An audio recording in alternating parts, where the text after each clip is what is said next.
नमस्कार मित्रांनो, महाराष्ट्राला बिहारच्या वाटेवर नेण्याचा प्रयोग काही राजकीय मंडळी करत होती आणि त्यानुसार आम्ही काल सुप्रीम कोर्टाचे काही दाखले देत एक व्हिडिओ बनवला होता आणि त्यानुसार निवडणूक आयोगाने चांगला निर्णय घेण्याची भूमिका घेतलेली आहे। 25 एप्रिलला सुप्रीम कोर्टाने काही निर्णय दिला होता न्यायमूर्ती सूर्यकांत यांनी आणि तो लोकशाहीसाठी खूप अत्यंत महत्वाचा होता आणि लोकशाही जिवंत ठेवण्यासाठी असा हा निर्णय आता होऊ शकेल की बिनविरोध निवडणुकांना लगाम घालता येईल आणि ह्या निवडणुका पुन्हा होतील।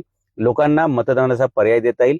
जिथे बिनविरोध निवडणूक होण्याची चिन्ह दिसत आहेत तिथे तो उमेदवार आणि नोटा ह्या दोघांमध्ये पर्याय मित्रांनो, जर लोकांनी नोटाला जास्त मतं दिली तर ही निवडणूक रद्द करता येईल आणि जर ही निवडणुका झाल्या बिनविरोध आल्या या केसमध्ये सुद्धा तरी सुद्धा लोकांना जो मतदानाचा हक्क आहे तो हिरावून घेता येणार नाही, अशा प्रकारचं सुप्रीम कोर्टाचं वर्डिक्ट आहे, जजमेंट आहे, निरीक्षण आहे। त्यामुळे बिनविरोध निवडणुका ह्या लोकशाहीच्या तत्वात बसत नाहीत। त्यानुसार सुप्रीम कोर्टाची काय मत आहे ते तुम्हाला सांगतो, ज्यामुळे निवडणूक आयोगाला असा निर्णय घ्यावा लागणार आहे ते तुम्हाला सांगतो। मतदाराच्या निवडीच्या अधिकाराचा संकोच, डिनायल ऑफ चॉईस होते। लोकशाहीचे मुख्य वैशिष्ट्य म्हणजे मतदारांना आपला प्रतिनिधी निवडण्याची संधी असणे। बिनविरोध निवडीमुळे मतदारांना कोणताही पर्याय राहत नाही आणि त्यांचा मतदानाचा घटनात्मक हक्क प्रत्यक्षरित्या वापरता येत नाही। नंबर 2, नोटा अधिकाराचे उल्लंघन। प्रत्येक मशीनवर नोटा नावाचा पर्याय असतो, म्हणजे ह्यापैकी कुणी नाही। 2013च्या सर्वोच्च न्यायालयाच्या निकालानुसार नोटा वरील कोणी नाही वापरणे हा मतदाराचा अभिव्यक्ती स्वातंत्र्याचा कलम 19चा भाग आहे आणि बिनविरोध निवडणुकीत मतदानच होत नसल्याने मतदारांना त्या एकमेव उमेदवाराला नाकारण्याची संधी मिळत नाही, जे संविधानाच्या लोकशाही मूल्यांच्या विरोधात आहे। नंबर 3, सत्तेचा दबाव आणि गैरप्रकार। अनेकदा साम दाम दंड भेद यासारख्या मार्गांनी प्रतिस्पर्धी उमेदवारांना अर्ज मागे घेण्यास भाग पाडले जाते। ही दडपशाही लोकशाहीतील मुक्त आणि न्याय निवडणूक, फ्री अँड फेअर इलेक्शन या संकल्पनेला हरताळ फासणारी आहे। नंबर 4, उत्तरदायित्वाचा अभाव।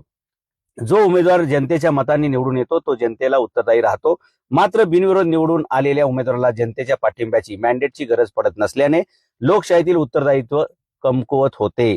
म्हणजे मी कोणाला बांधील नाही, कुणी मला मत दिलं नव्हतं, मी कोणाचं काम करणार नाही, कुणी माझ्याकडे यायचं नाही, कुणी तक्रार करायची नाही, अशा प्रकारचा आरेरावीचा भाव त्या उमेदवाराच्या मनात तयार होऊ शकतो, असं सुप्रीम कोर्टाचं निरीक्षण आहे। आणि सुप्रीम कोर्टाने असे म्हटलेले की कोणीही मतदान प्रक्रियेशिवाय डिफॉल्ट पद्धतीने निवडून येणे हे लोकशाहीसाठी निरोगी नाही। म्हणजेच अशा प्रकारचे डिफॉल्ट निवडणुका ह्या लोकशाहीसाठी घातक आहेत, असं न्यायालयाचं म्हणणं आहे। आणि न्यायालयाने असं सुचवलं आहे की जरी उमेदवार एकच असला तरी त्याला किमान 10 ते 15% मते मिळवणे अनिवार्य करावे, जेणेकरून जनतेला त्यावर शिक्कामोर्तब होईल व कोणत्याही निवडणुकीत बिनविरोध निवड होणे हे पूर्णपणे कायदेशीर व संविधानाच्या नियमात बसणारे आहे। भारतीय निवडणूक प्रक्रियेत याला बिनविरोध निवडणूक, अनकंटेस्टेड इलेक्शन असे म्हटले जाते। त्यामुळे मित्रांनो, या ज्या ठिकाणी निवडणूक आयोगाच्या अधिकाऱ्यांनी, म्हणजे निवडणूक निर्णय अधिकारी स्थानिक त्या ठिकाणचे, यांनी जे काही लोकांना बिनविरोध निवडून आल्याचे घोषित करून निवडणूक तत्वाचं उल्लंघन केलेले, सुप्रीम कोर्टाच्या तत्वांचं उल्लंघन केलेले, घटनेच्या तत्वाचं उल्लंघन केलेले, ह्या सगळ्या गोष्टी ज्यावेळी आपण निवडणूक आयोगाच्या लक्षात आणून दिलेल्या आहेत, त्यानंतर निवडणूक आयोगाने दणकेबाज असा निर्णय घ्यायचा धडाका लावलेला आहे। सर्व जिल्हाधिकाऱ्यांचे कान उपटलेले आहेत, सर्व निवडणूक अधिकाऱ्यांकडून अहवाल मागवले आहेत आणि डेफिनेटली मी तुम्हाला सांगतो, कायद्याच्या ह्या सुप्रीम कोर्टाच्या जजमेंट निरीक्षणाच्या आधारे मी गॅरंटेड सांगतो, या सर्व बिनविरोध निवडणुका लवकरच रद्द झाल्याची आणि तिथं परत पोटनिवडणुका लागल्याची बातमी या महाराष्ट्राला पाहायला मिळेल। कारण मित्रांनो, कायदा बोलतो, या देशात संविधान जिवंत आहे, या देशात लोकशाही जिवंत आहे आणि म्हणून आपण आपलं मस्तक चालवलं पाहिजे। जो कोणी माणूस कायद्याचा आधार घेईल तो राजाच असतो आणि मतदार हा राजा आहे, त्याचा हा अधिकार मतदानाचा हिरावून घेता येणार नाही।